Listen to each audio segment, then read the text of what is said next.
April is here, and that means the draft is right around the corner, and I could not be more excited for football to be back. I'm Jade Kenny, and joining me is Stephanie Jokian and Janine Samuels, and this is The Wow, brought to you by Fresh Fine Wine. Yes, I am excited too. Football is indeed almost back, and we will return to our normal show format soon. But until then, until the draft, we're going to take full advantage of this extra time that we have to get to know our guest a little bit more. And we're going to start right now. We're going to go ahead and get into our Wow Spotlight. Joining us today is Susie Petruccelli. So excited. She is a former captain of the Harvard women's soccer team, youth coach, author, producer, tech professional, and just all things amazing. Her bio, like literally our eyes were popping outside of our heads. Susie, welcome to the Wow. Thank you. I'm so excited. I couldn't be more excited to be here with you guys. Thank you. Well, the feelings are mutual. Trust and believe. So first, let me just ask you, how did you get into soccer, and like, when did you know that that was your sport? So that's a really funny question. And it's perfect that I'm here with you guys today because when I was a little girl, I thought football was my sport. I grew up in a football family. We watched football all the time. My dad and my grandfather both played in high school and college. My grandfather coached high school and college. All of our family heirlooms were like old leather football helmets, old bronzed cleats. And so I guess the truth is that I got into soccer because I was just desperate for my turn to be part of a team. And soccer was the only sport offered to girls in my town at that time in the late 70s. So I didn't know that soccer, was going to be my sport, but it did become my sport and it became my passion. Now I know, as I've gotten older, how lucky I was to have had that opportunity to play soccer. Yeah, it's, things happen for a reason. How did this sport then that you got into as a young girl, how did it shape you into the woman you are today? So, I honestly don't know who I would be without it. I think because of how I grew up, I always saw everything through the lens of sports. I just relate to other people through sports stories. And I think I learned to appreciate history because of the lessons that I learned through writing the book I wrote. Now as a woman, I relate to injustice through sports. I became a storyteller because of sports. I actually think I started trying to become a better person because of sports. My relationships, I was a very shy kid. So, soccer made it easier to make friends. Now even my family, I married a Harvard soccer player. I really just don't know who I would be without it. Well, I feel like it's those stories, like you said, you relate to people through sports stories, like it's stick-to-itiveness, it's, hardships, it's triumphs, it's all of it. So, and it's very relatable. Yeah. Yeah, I just loved it from the beginning. Everything about it, the painful parts, the glorious parts, everything about it. Mm-hmm. I don't know many people that went to Harvard, so I'm just going to take full advantage of asking you about a lot about it. I mean, to be completely candid, all I know is what I've seen on Legally Blonde. So just to throw that out there. But I want to know, what was it like to go to Harvard, and how did you balance, the pressures of being a collegiate athlete as well as the demands of academics? So Harvard is a magical place. It's enchanting, it's charming. But it's also crazy intimidating. I can tell you guys, I did not do a very good job of balancing academics and sports, especially at the beginning.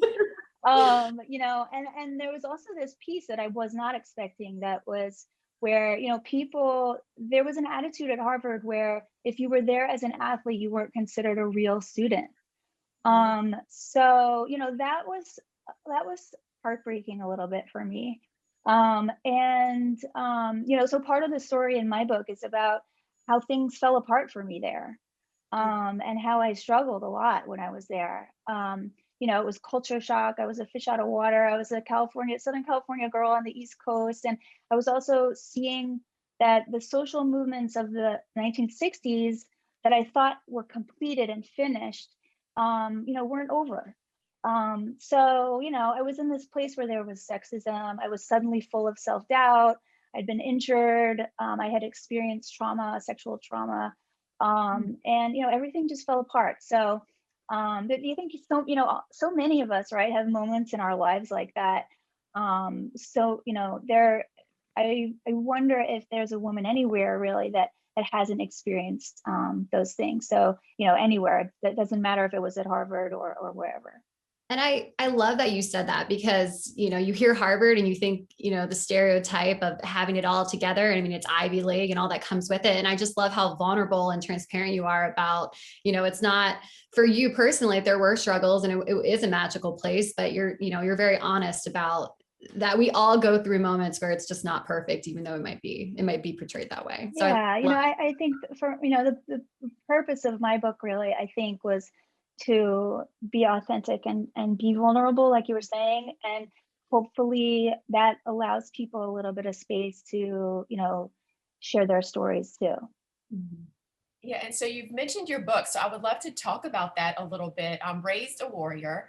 First of all, like, what made you decide to write the book? And then what do you really want people to take away from the book about you and your life, but then also just take away as like maybe golden nuggets for themselves? Yeah, so soccer just brought me so much joy right from the beginning. And as I started to write about my experience playing at Harvard, I started learning things about, well, first of all, that the history of women's sports is very different than the history of men's sports, which I didn't know. And I learned things like, if I had been born 7 years earlier, I wouldn't have had an opportunity. There wouldn't have been a women, they wouldn't have been allowing girls to play soccer in my town yet. And then I started to realize that there are so many girls around the world that are still not given that chance. It is about the chance to play and the opportunity to play, but it's also about the chance to find that happiness and feel that joy. So, it became really important to me, especially now as I'm older and I have a daughter and nieces, to start, learning more about this history of women's sports and these, trailblazers and role models, and, these women that fought, women and men who, brought us to where we are in terms of opportunities in sports. Yeah, so I think that, it was a long time, it was a lot of work, but I think that, I'm finally getting there. That's amazing. You talk about the opportunity wouldn't have been there if you had started 7 years, earlier. What are ways that we can level the playing field still? I mean, I still don't feel like we're in an equal place for men's and women's sports. So how can we level the playing field in our own communities to help? So I think what you guys are doing is absolutely perfect. I'll be honest with you. I think, as women, we have to be very creative and innovative, and persistent, and trust ourselves and trust our guts, and find spaces for ourselves to belong in sports. And I think what you guys are doing, and organizations like yours that are making space for women in sports and all, in the game, on the outside the game, around the game, in business and journalism, is so important. And I also think the little things like, walking into your local restaurant where they have TVs on and asking them to put on women's sports. Expecting them to have a women's basketball game on the TV alongside the other games that are on. So I think there's little things that we can do in our daily lives. But also, what you guys are doing on such a massive scale is just really amazing. And the other thing is, I was on a panel, or had a panel with Mrs. Rivera, Stephanie Rivera, and her comment to everyone for Women's History Month was like, don't just say we support women's sports, buy tickets and really support women's sports. So like you said, when you go out to eat, ask for that women's game to be on the TV station, buy the tickets, take your family, support in every way possible. Right, it's true. And I don't know the exact statistic, but I think it's somewhere like, women have 80% of the purchasing power in, households in the United States, which is an enormous number. It's a huge amount of power. So really, if we're intentional about, what we're purchasing and where we're putting that power, we can make change very easily. So I think, once we realize how much power we have, and start to be intentional and make those choices, I think we'll start to see a lot more change. I love that you said about, trusting your gut and owning our power. It's all of our responsibility. Like Stephanie said, it's easy to say we support, Women's History Month and it's, for 1 month, but it's really taking that responsibility and putting that on our shoulders and carrying it all year, not just during 1 month. But like we said, you do a lot and it is highly impressive. So I want to learn more about, how did you get into producing? How did you take your passions to the big screen? So, I wasn't intending on becoming a producer. I feel like when you start to become passionate about something, and you sort of allow yourself to follow that passion, opportunities come to you. And so, I was following this passion and writing this book about women's sports and my team, my amazing teammates at Harvard. And I as I was saying, I was starting to research women's sports and women's history and learning about the sort of status of women outside the United States in the game of soccer. And I ended up meeting this amazing woman named Kelly Nascimento, who's one of Pele's daughters. And she had been working on this film called Warriors of a Beautiful Game that was really focused on where the female soccer players are in Brazil, right? Because Brazil is considered one of the most, they celebrate soccer almost more than any other country, right? But where are the female players? Yeah. So she was sort of following that path, and she heard about me, who I was writing a book on a similar topic, but from an American perspective. And so a mutual friend just like introduced us, and we ended up collaborating as friends, and then it just turned into this job. And I actually started as like a research assistant on the movie, and little by little, over the course of like 2.5 years, worked my way up to producer. So I feel like things happen, like you were saying, things happen for a reason. And when you surround yourself with people that have the same passions that you do, opportunities that present themselves. Yeah, I love that you mentioned that, because I think people sometimes forget that if they are just open to letting themselves do the things that they love, that other opportunities will start to just drop in your lap. It's amazing how the universe works in that way. Mm-hmm. When you just go for it. And I have to admit, like just reading your bio and just seeing all of the things, having gone to Harvard, being on the soccer team, being a coach, author, producer, a tech professional, like all of these things, I had to ask, like, how are you doing it all? Like, how are you able to currently do all that you're doing? Because one thing that we talk about on this show a lot is work-life balance, and trying to figure out how to be successful in the professional world and do the things that you're passionate about, but then not neglecting yourself and not neglecting your family. Yeah. It's hard. It's very hard. Even this morning I woke up and I looked in the fridge and there was no milk. And I'm like, how's everybody gonna eat breakfast? And then yesterday, my 14-year-old son, he said to me, he goes, Mom, the Easter baskets were a little underwhelming. And I was like, oh God, it's like, and I actually, like, 5 years ago, probably that would have hurt my feelings a lot more. But yesterday, it did hurt my feelings, of course. But at the same time, in my next thought, I was like, at least he used a good vocabulary word, you know. So I guess you take your wins, and I think you also we start to learn to manage our time a little better. And I also found that for a long time, I felt like I needed to sit down and like sit at a desk for like 4 hours straight. And so I was never getting anything done. And I think I learned that, you actually can work in these little tiny increments. Like you can get a lot done, 5 minutes here, 5 minutes there. Working on your phone, you really do get a lot done. So I think I just, with experience and a lot of error, I started to make some progress and get little things done. Yeah, that is such a good point too, just because I feel the same way. Like I feel like I have to be at my desk by 9 a.m. and then I try to remember to just take a break for lunch. And sometimes that normally doesn't happen. And then by 3 or 4, my stomach is like, what are you doing? I need food. And then I feel like I still need to be here till like 7, 8 o'clock. But I love what you're saying. It's like you could do 5 minutes here, 20 minutes here, another hour here, and just chunk it and do what works for you. Yeah, even, especially with the writing process, it was a time where I was like, okay, I need to go and sit somewhere and spend, like you were saying, a sort of like a scheduled amount of time. And I just wasn't, I just couldn't consistently do that. And then I realized though, like I started just like writing notes in my phone and, doing voice notes in my phone and doing scraps of paper everywhere. And I actually started to come together better that way, when I wasn't sort of, when I sort of struck when the creative moment was there and wasn't trying to like sit and focus and like, sort of force it, I guess. Mhm.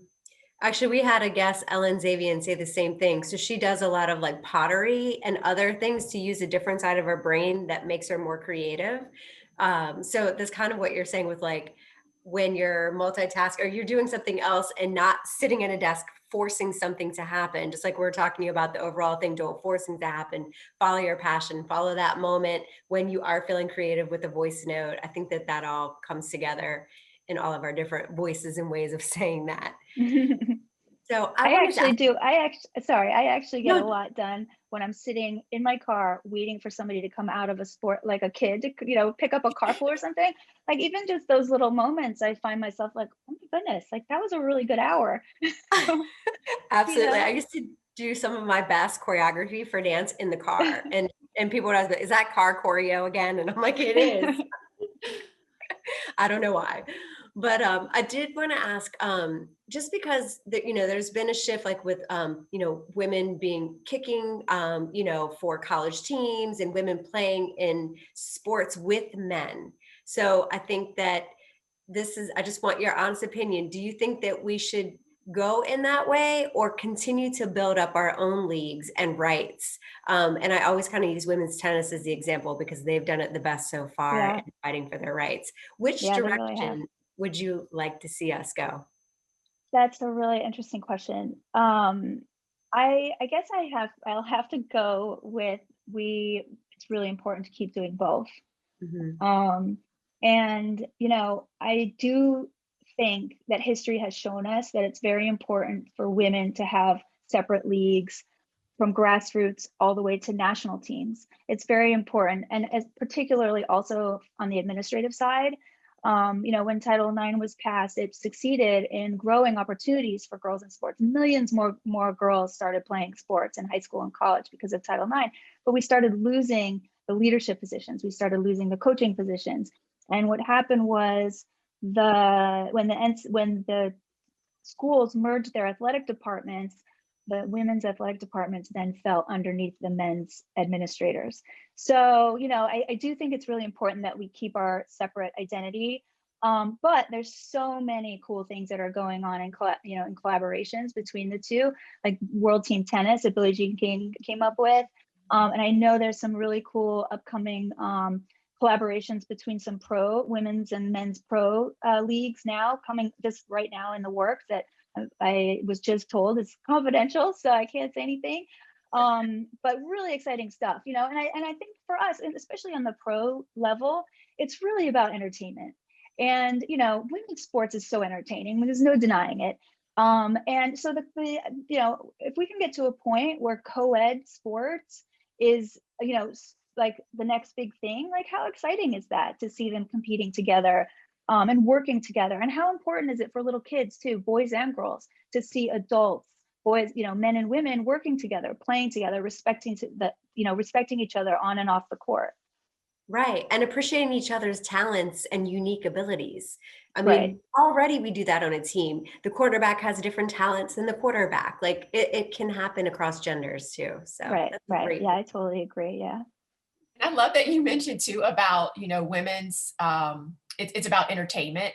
And so when I was the in-game host for the Wizards and the Mystics, it got to a point I felt like with the NBA sometimes that it was only worth watching during the playoffs, because in the season I just felt like they weren't getting 110% out on the court. It's just like, come on guys, do something. Go to a WNBA game and it is like they are hustling the entire time. And Yes. it was so entertaining, but then there weren't as many people there. So it was always this disconnect of why is this? Because women are killing it and they're putting in 110% the entire time. So if we did join some things, I do feel like it would make everyone kind of level up and step up, because women will always level up and step up. So of course the men to do the same. Right. And, Absolutely. well, Susie, before our time comes, and we ask our guests 2 questions every time, and we want to definitely ask you, especially since you have, you've mentioned daughters and nieces, if you could tell your younger self anything, what would it be? Oh my goodness, that list is very long. I think, if I could go through the list quickly, I would say, the most important thing is don't let other people discourage you from chasing your dreams or going after your dreams. I think also don't wait for other people to believe in you, believe in yourself. And, trust yourself. Don't take no for an answer, for sure. That's a big one. And then I also feel like, I would tell my younger self, if you feel like there's something wrong about a situation, there is something wrong. You're not hallucinating. There's something wrong. And I feel like a lot of the time, what sort of like these little sexisms that we find and like the way we're treated, we're sort of taught to think of those things as common sense in a way. And so, I just would tell myself like, that's not common sense. What you know in your heart, what you know in your gut is common sense. So yeah, I was very immature. I have a lot of lessons I would like to teach my younger self. Well, I think that we're all in the same boat, like kind of looking back and looking at, how we were and where we are now. And it's kind of like, gosh, I wish I would have known that back then. But the wonderful thing is you're paying it forward in so many different ways, coming on today with us, having children of your own, that you can pass those messages on to your books, your movies, all of everything that you're doing to help support organizations that grow opportunities and safety for girls, and investing in female funded projects. Like you're just doing so much. And so kind of like to wrap things up, what out of like, there's so much going on with your life and what you do, what motivates you to kind of get up every day and keep doing all the things? Yeah, obviously meeting people like you guys, and hearing about your community, and women who have always believed in their hearts that sports is for everyone. And like I was saying before, we've had to really be innovative and creative and make a space for ourselves. But we're doing it, and we're doing it more and more every year. And it's just such a exciting time to be in sports, women's sports and sports in general.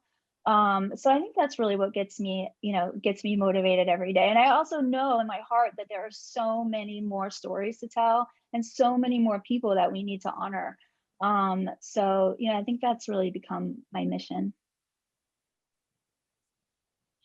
I was like, we are definitely scrappy and fighting for our way. For sure. So it's important to have guests like you that are doing such incredible work to represent and to speak up and to fight for all of us. So we appreciate you as much as you have gassed us up today. We definitely appreciate all that you're doing for us as well and for women in general. Susie, before we let you go, we definitely want our listeners to know where to follow you, know where to find you, as well as know where to buy your book. I know I definitely want to get a copy. So where can we purchase your book? So the first edition was published last year in the UK, and that one's called Raised a Warrior, One Woman Soccer Odyssey. And that one is still available on the publisher's website, which is Floodlit Dreams. But it's also now going to be re-released in an American edition this year, which is really exciting. Yeah. So it's in pre-order now on like your favorite online bookstore, Barnes and Noble, Amazon. And and then it will be released in July, right around sort of, Olympic time. So it'll be fun. It's perfect time. We'll have to do a Yeah. WOW club. Oh, Yes, actually, for that sure. is one of the things I would love to have happen, because when I started writing the book and talking about a women's sports story, there, the first 20, agents and publishers I spoke to told me that, nobody's publishing books by women in sports unless they're celebrities. And it just didn't feel right to me, because I knew there's so many more of us out there that just love sports, regular women that just love sports and love everything about it. And it's so important for little girls to see themselves as main characters in sports stories. So I just trusted myself for the first time, probably, and I was like, this is important. This is an important story. So yeah, it's luckily now it'll be out again this year. Well, congratulations on all your success. And we look forward to reading the book and hopefully having you back at some point to talk about the book. And like I said, maybe do a little WOW book club. But Susie, thank you so much for joining the WOW. It has been an absolute pleasure. And thank you so much for all that you do for women. Oh, you guys are amazing. This was awesome. Thank you. And, I can't wait to become a member of WOW. Yeah. Done. Fruit. Done and done. And now we can all officially say we personally know someone that attended Harvard, y'all.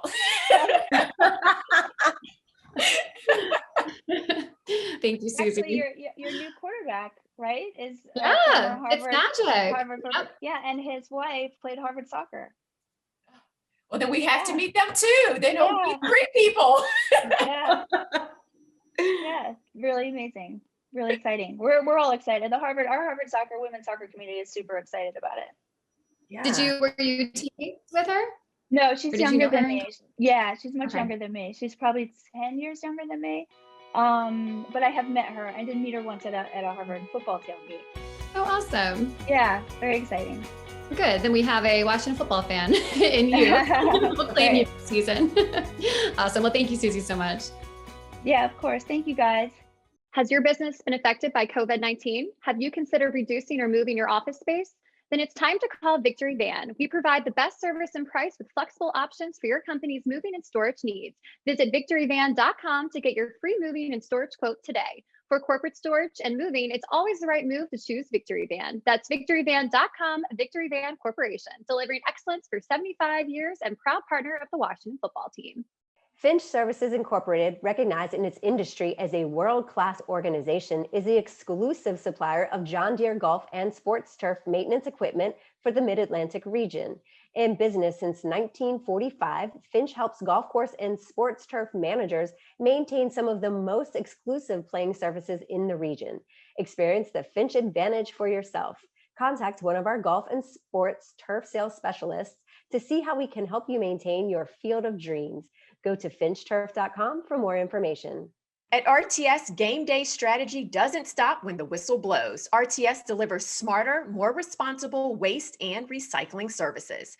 As an official partner of the Washington football team, RTS is connecting the team and FedEx Field with sustainable solutions to care for the community and the environment. RTS, a better waste company. Find out more at rts.com. A new decade demands a new kind of wine.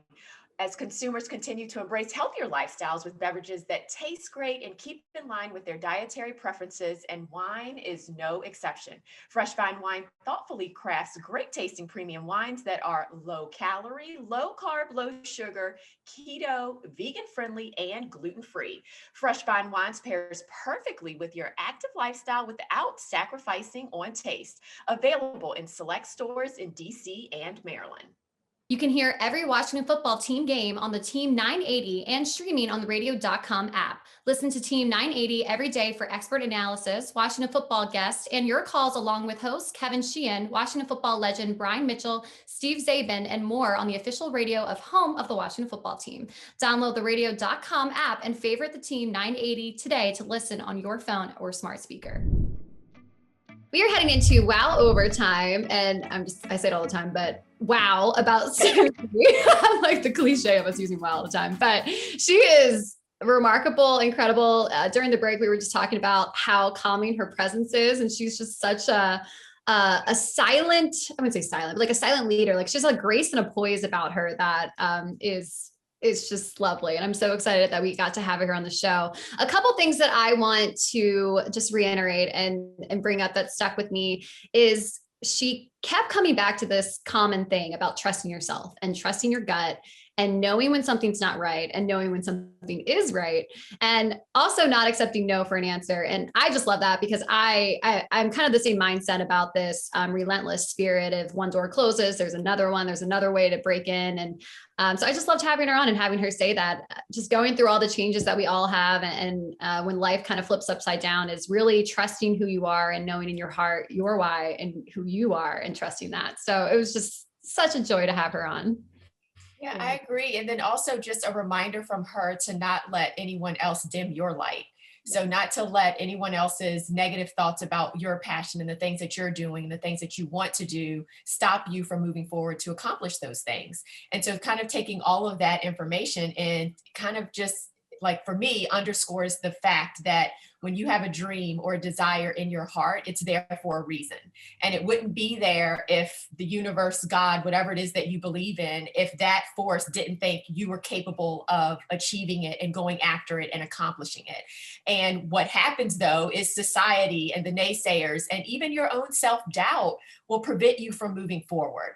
And so just listening to her just reminded me, like, yes, this desire is in my heart for a reason, and I need to continue to push forward and move forward. And look at her. I mean, she's accomplished so much, and it started with sports. It started with her love for football, which then moved into soccer, and just everything that she's been able to accomplish started with sports. And I just think it was really cool.